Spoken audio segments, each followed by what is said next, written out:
வணக்கம் மக்களே, ஃபிகாஸோட quick revision சீரீஸின் அடுத்த வீடியோவுக்கு வரவேற்கிறேன். நாங்கள் இன்றைக்கு பார்க்க போகிறது தேர்மல் ஃபிசிக்ஸ் ஹீட்ன்னு நாங்கள் சொல்கிறோம். இப்போ ஹீட் பாடத்தில் இருக்கிற விஷயங்கள் இன்றைக்கு நாங்கள் பார்க்க போகிறோம். முதலாவது நாங்கள் பார்க்குறது இந்த டெம்பரேச்சர் ஸ்கேல்ஸ், அதாவது டிகிரி செல்சியஸ், ஃபெரனைட், கெல்வின் அவைக்கிடையிலான ரிலேஷன்ஷிப். உங்களுக்கு 0 டிகிரி செல்சியஸ் மெல்ட்டிங் பாயிண்ட் போட்டோன்னா 100 டிகிரி செல்சியஸ் பாயிலிங் பாயிண்ட். அப்போ அதே இதை நாங்கள் ஃபெரனைட்டில் 32 212 கெல்வினில் எப்படி போட்டுக்கொள்கிறோம் நாங்கள். அப்போ அதை நீங்கள் இவருன்ற ரேஷியோ நாங்கள் பார்க்குற டிகிரி செல்சியஸ் மெஷர்மெண்ட்டுக்கு இந்த 0 ரேஷியோவால் என்ன செய்யலாம், எல்லாருக்கும் பிரித்து நீங்கள் ஷோர்ட்டாக இப்படி ஒரு ஃபார்மில் எடுத்துக்கொள்ளலாம். ஸோ இதை பார்த்து வச்சுக்கொள்ளுங்க. அடுத்து நாங்கள் படித்த விஷயம் இந்த ஹீட் எக்ஸ்பேன்ஷன். அதில் லீனியர் எக்ஸ்பேன்ஷன் என்ன லென்த்தில் டெம்பரேச்சர் சேஞ்சால் ஏற்படுற expansion delta l equals to l naught alpha delta டீட்டான்னு தருவோம்னு சொல்கிறோம். எல் நோட்ன்றது இனிஷியல் லென்த், அல்ஃபான்றது லீனியர் எக்ஸ்பேன்சிவிட்டின்னு சொல்கிறாங்க, டெல்டா டீட்டான்றது டெம்பரேச்சரில் இருக்கிற சேஞ்ச். அப்போ இந்த சேஞ்ச் நடந்த பிறகு எல் டீட்டான்றது டீட்டா டெம்பரேச்சரில் இருக்கிற எல்லுன்ற லென்த் பார்த்தீங்கன்னு சொன்னால் L naught into 1 + alpha delta theta. அதாவது இதோட எல் நோட்டை நீங்கள் ஆட் பண்ணிங்கன்னு சொன்னால் இந்த ஈக்குவேஷன் வருவார். இதே மாதிரி நாங்கள் ஏரியாவுக்கும் வால்யூமுக்கும் சொல்லிக்கொள்ளலாம். அப்போ ஏரியாவுக்கு டெல்டாயை ஏ நோட் பீட்டா டெல்டா டீட்டான்னு வருவார்.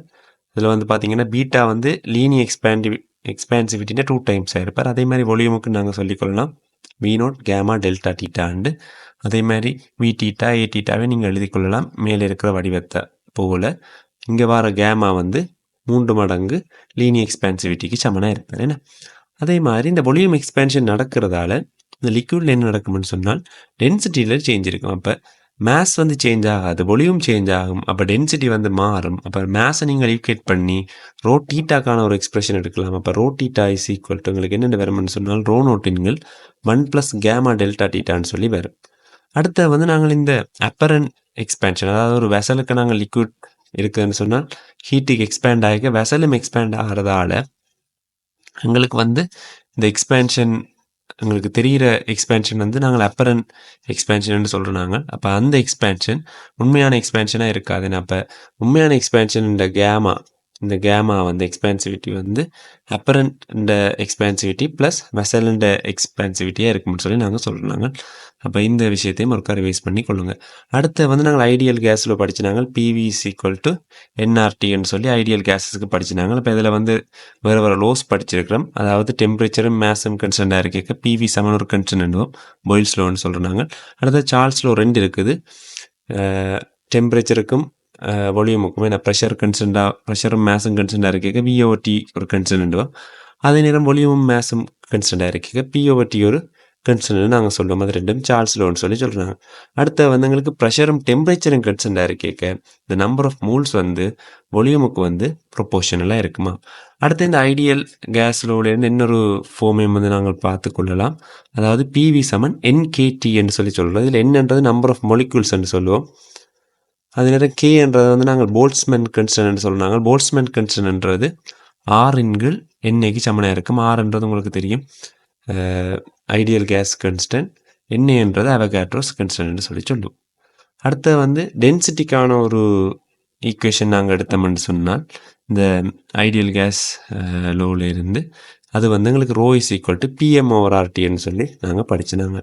அடுத்தது டால்டன்ஸ்ட பார்ஷியல் ப்ரெஷர் லோ படிச்சினாங்க. அதாவது இண்டிவிஜுவல் மொலிக்யூல்ஸுன்ற ஆள வார ப்ரெஷர்ஸ் இந்த சமேஷன் டோட்டல் ப்ரெஷருக்கு ஈக்குவலாக இருக்கும்னு சொல்லி. இப்போ ஏபிசி என்ற மொலிக்யூல்ஸ் ஆள வார ப்ரெஷர்ஸ் PA PB PCயாக இருந்துச்சுன்னா அதில் சமேஷன் டோட்டல் ப்ரெஷருக்கு சமனாக இருக்கும்னு சொல்லி படிச்சுனாங்க. அடுத்த இந்த தொடர்பு நாங்கள் படிச்சுதான் ஒரு ஒரு ஒரு ஒரு ஸ்டேட்லேருந்து இன்னொரு ஸ்டேட்டுக்கு போயிருக்க இந்த ப்ரெஷர் வால்யூம் T1 ஐடியல் கேஸஸுக்கு P1 V1 over T1 equals to P2 V2 over T2ன்னு சொல்லி நாங்கள் படிச்சுனாங்க. இதை கம்பைன் லோன்னு சொல்லி சொல்கிறோம். நாங்கள் கம்பைன்டு லோன்னு சொல்லி நினைக்கிறேன். ஸோ அடுத்த பார்த்தீங்கன்னு சொன்னால் இந்த PV is equal to 1/3 mn c²/ன்ற தொடர்பு நாங்கள் படிச்சிருக்கிறோம். அடுத்த பார்த்தீங்கன்னு சொன்னால் kinetic energy of a molecule, ஒரு மொலிக்யூல்ட கைனட்டிக் எனர்ஜி 3/2 kT என்றதால் தரப்படும்னு சொல்லி சொல்கிறோம். அப்போ உங்களுக்கு ஒரு மோலுக்கு நீங்கள் எடுத்தீங்கன்னு சொன்னால் அவகாட்ரோஸ் கன்ஸ்டன்டால் பெருக்க வேணும். அப்போ KM அவகாட்ரோ கன்ஸ்டன்ட் பெருக்கினீங்கன்னு சொன்னால் இங்கே பாருங்க உங்களுக்கு வர்றது R வருவார். அப்போ அது உங்களுக்கு 3/2 RTன்னு சொல்லி வர்ற. அப்போ kinetic energy of n mole of molecules வந்து 3/2 என்ஆர்டியாக இருப்பார். சரியா? அப்போ அதையும் தெரிஞ்சு வச்சுக்கொள்ளுங்க. அடுத்தது விஆர்எம்எஸ் ஸ்பீட். அப்போ விஆர்எம்எஸ்ன்றது ரூட் மீன்ஸ் கேஸ் ஸ்பீடுன்னு சொல்லி சொன்னாங்க. ரூட் மீன்ஸ் கேட் ஸ்பீட் ஆஃப் கேஸ் மொலிகுல்ஸ் வந்து ரூட்டுக்கு 3p/ρன்னு சொல்லி தரப்படும். அது வந்து 3p/ρ வந்து நாங்கள் ரூட்டுக்கு 3RT/m சொல்லி கொள்ளலாம். சரியா? அடுத்த வந்து பார்த்தீங்கன்னு சொன்னால் நாங்கள் தெர்மோடைனமிக்ஸ் படிச்சிருக்கோம். தெர்மோடைனமிக்ஸில் ஃபர்ஸ்ட் லோ ஆஃப் தெர்மோடைனமிக்ஸ் என்ன சொல்லுதுன்னு சொன்னால் ஹீட் ட்ரான்ஸ்ஃபர் வந்து delta q equals to delta u plus delta டபிள்யூ இன்டர்னல் எனர்ஜியில் இருக்கிற சேஞ்ச் ப்ளஸ் ஒர்க் டன்னு சொல்லி சொல்கிறாங்க. இதுதான் ஃபர்ஸ்ட் லோ ஆஃப் தெர்மோடைனமிக்ஸ். அப்போ அதில் நாங்கள் டிஃப்ரெண்ட் டைப்ஸ் ஆஃப் ப்ராசஸ் படிச்சிருக்கோம். ஐசோதெர்மல் ப்ராசஸ்ன்னு நாங்கள் சொல்கிறது வந்து என்ன, டெம்பரேச்சர் கன்ஸ்டன்டாக இருக்கிற ப்ராசஸ். அப்போ டெம்பரேச்சர் கன்ஸ்டன்ட்னு சொன்னால் உங்களுக்கு தெரியும் யூன்றது இன்டர்னல் எனர்ஜின்றது 3/2 என்ஆர்டி. அதாவது இந்த டெம்பரேச்சர்ஸுக்கு இந்த மொலிகூல்ஸுக்கு இருக்கிற எனர்ஜி. அப்போ அந்த எனர்ஜி வந்து டெம்பரேச்சரில் மட்டும்தான் தங்கி இருக்குது. அப்போ டெம்பரேச்சர் மாறாட்டி இந்த இன்டர்னல் எனர்ஜி வந்து என்ன செய்யாது, மாறாது. அப்போ டெல்டா யூ பூஜ்ஜியமாக போயிடுவார். அப்போ delta q equal to delta டபிள்யூன்னு சொல்லுவோம். இது யாருக்கு? ஐசோதெர்மல் ப்ராசஸுக்கு. அடுத்து அடியபெட்டிக் ப்ராசஸ்ன்னு சொல்கிறது ஹீட் ட்ரான்ஸ்ஃபர் நடக்காத ப்ராசஸ். அப்போ ஹீட் ட்ரான்ஸ்ஃபர் நடக்காட்டி டெல்டா கியூ பூஜ்ஜியம்னு சொல்லுவோம். சரியான ஒரு குயிக் ப்ராசஸாக இருப்பேன். அப்போ பார்த்தீங்கன்னு சொன்னால் இது பூஜ்ஜியம் ஆச்சுன்னு சொன்னால் டெல்டா யூ ஈக்குவல்ஸ் டு உங்களுக்கு மைனஸ் டெல்டா டபிள்யூன்னு சொல்லி வருவேன். அதே மாதிரி இன்னும் கொஞ்சம் நேம்ஸ் இருக்கிற ஐசோஹோரிக் ப்ராசஸ் அண்ட் ஐசோபாரிக் ப்ராசஸ்ன்னு சொல்கிறாங்க. ஐசோஹோரிக்னு சொன்னால் ஒலியும் வந்து கன்ஸ்டன்டாக இருப்பார். ஐசோபாரிக் ப்ராசஸ்ன்னு சொல்கிறது கன்ஸ்டன்ட் ப்ரெஷர் ப்ராசஸ்.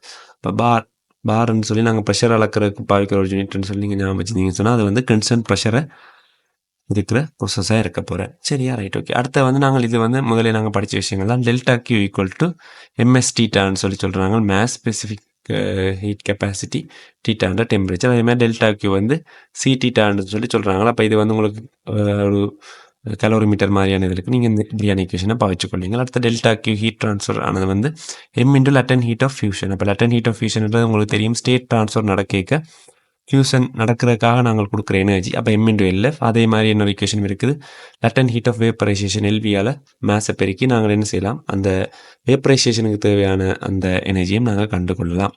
அடுத்த வந்து பார்த்தீங்கன்னு சொன்னால் நியூட்டன்ஸ் கூலிங்லோ. அப்போ கியூ/டி, கியூன்றது ஹீட் எனர்ஜி பெர் டைம். அப்போ அந்த ரேட் ஆஃப் ஹீட் ட்ரான்ஸ்ஃபர் வந்து ஆப்ஜெக்ட்ஸ்லேருந்து வெளியில் என்விரான்மெண்ட்டுக்கு வந்து எஃப்சைலனே டீட்டா மைனஸ் டீட்டா ஆர்ன்னு சொல்லி சொல்கிறாங்க. எஃப்சைலன்றது எமிசிவிட்டின்னு சொல்கிறாங்க. ஏன்றது ஏரியா, டீட்டான்ற அந்த எங்களோட ஆப்ஜெக்டின் டெம்பரேச்சர், டீட்டா ஆர்ன்னு சொல்கிறது ரூம் டெம்பரேச்சர்.